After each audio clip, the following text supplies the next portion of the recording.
Hello sa inyo! Ako si Ana Rose Paule, 17 taong gulang, kasalukuyan nag-aaral sa Universidad ng Lyceum of the Philippines, Laguna. Ako ay kabilang sa isang malaking bilang ng pamilya. Mayroong 4 na kapatid na puro babae.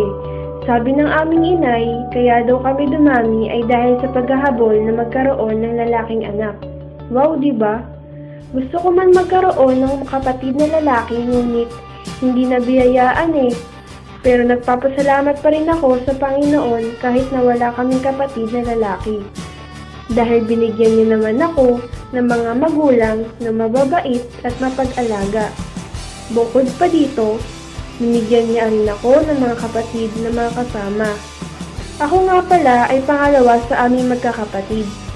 Pinanganak ako sa bansang Saudi Arabia, Jeddah, noong December 4, 1995. Ang pamilya namin ay born-again Christian. Si Daddy ay isa sa mga pastor sa aming church at nagtatrabaho din bilang engineer. Si Mami naman ay isang nurse noong hindi pa siya nagkakaanak. Ngayon ay housewife na siya. Mababait sila at mapag-alaga. Mapagmahal din.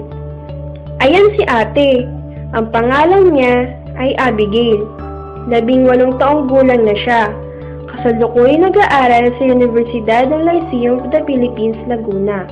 Siya ay kumukuha ng kursong tourism. Mahilig kasi siya magagala eh, kaya tourism yung kinuha niya. Mabait yan at masayahin. Ito naman si Angie, ang aking pangatlong kapatid. Siya lang ang ipinanganak dito sa Pilipinas. Kasalukuyan nag-aaral sa Emmanuel Christian School. Siya ay 15 taong gulang na. Ang talino niyan, simula elementary kasi lagi na lang siyang nasa top.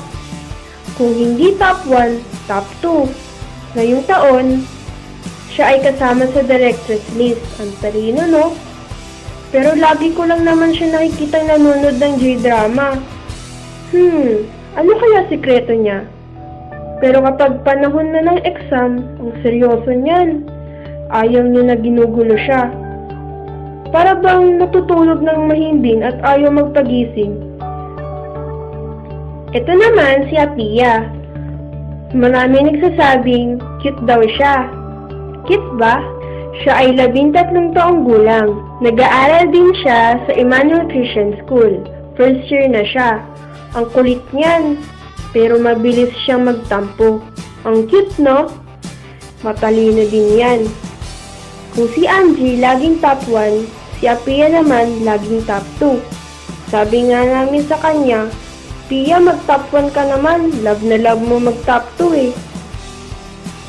At ito naman, ang bunso kong kapatid, na si Eunice. Grade 5 na siya, pero tingnan nyo, magkakasing tangkad na kami. Ang tangkad niyan. Nangliliit na nga kami sa kanya eh. Hinakot na niya ang lahat ng katangkaran sa pamilya namin. Ang bilis niyang lumaki. Naunahan niya pa nga si Apia eh. Sabi tuloy ng iba, parang si Apia na daw ang bunso. Dahil sa height niya, sa pag-iiwanan tuloy. Ito ang aking pinagmamalaking pamilya. Ang masasayahin at mapagmahal na pamilya. Sila ang aking kayamanan na pinagpapasalamat sa Panginoon.